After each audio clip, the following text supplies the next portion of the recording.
नमस्कार दोस्तों, कैसे हो आप सब। आज हम जानेंगे स्टेट बैंक ऑफ इंडिया के इंपॉर्टेंट एनालिसिस। भाई कुछ एक्सपर्ट्स बताते हैं ये शेयर को बेच देना चाहिए, कुछ एक्सपर्ट बताता है ये शेयर को लॉन्ग टर्म के लिए होल्ड करना चाहिए। पर क्या हम इसका खुद पता नहीं लगा सकते? भाई बिल्कुल लगा सकते हैं। देखिए, आप अपने को एक चीज़ समझनी पड़ेगी कि कोई भी कंपनी या स्टॉक को स्टेबल होने के लिए उसके 4 पिलर्स काफ़ी इंपॉर्टेंट होते हैं।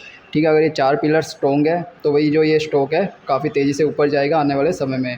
तो हमें सबसे पहले इन चारों पिलर की जांच करनी होगी। तो भाई सबसे पहले नंबर का पिलर है कंपनी का रिटर्न्स, कि कंपनी ने पिछले 5 सालों में या शुरुआत से कितना रिटर्न दिया है। तो देखिए, एसबीआई के अगर रिटर्न की बात करें तो 1 साल में कंपनी ने 41% का रिटर्न दिया है। पिछले 5 साल में कंपनी ने 156% का रिटर्न दिया है।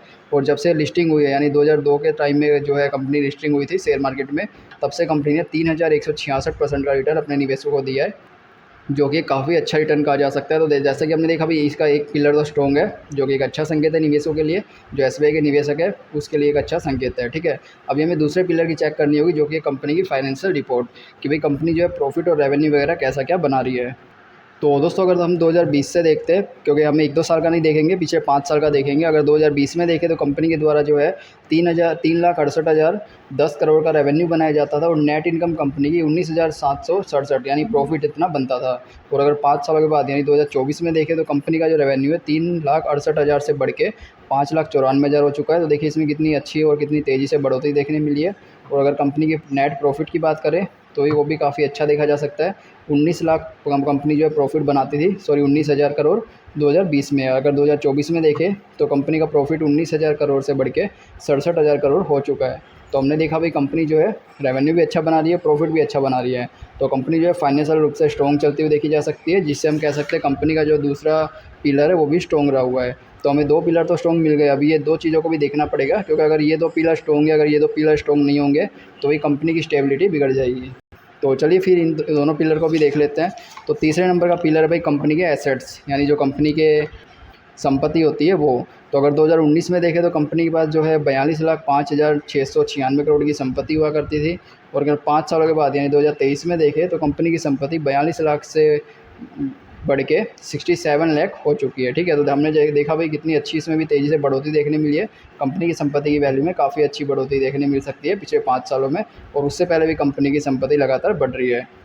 तो इससे हम कह सकते हैं कि कंपनी अगर अपने एसेट्स में लगातार बढ़ोतरी कर रही है और उसमें निवेश कर रही है, तो वही कंपनी के रेवेन्यू सोर्स भी लगातार बढ़ रहे हैं। इससे कंपनी ज़्यादा अच्छा प्रॉफिट बना पाएगी। फॉर एग्जांपल, अगर किसी कंपनी बैंक के पास 5 ब्रांच है, अगर 5 में से बैंक जो है उसे 6 ब्रांच कर लेती है, तो सीधी सी बात है भाई कंपनी का जो रेवेन्यू सोर्स है वो भी बढ़ जाएंगे। ठीक है, तो हमारा जो तीसरा पिलर है वो भी स्ट्रॉन्ग हो चुका है।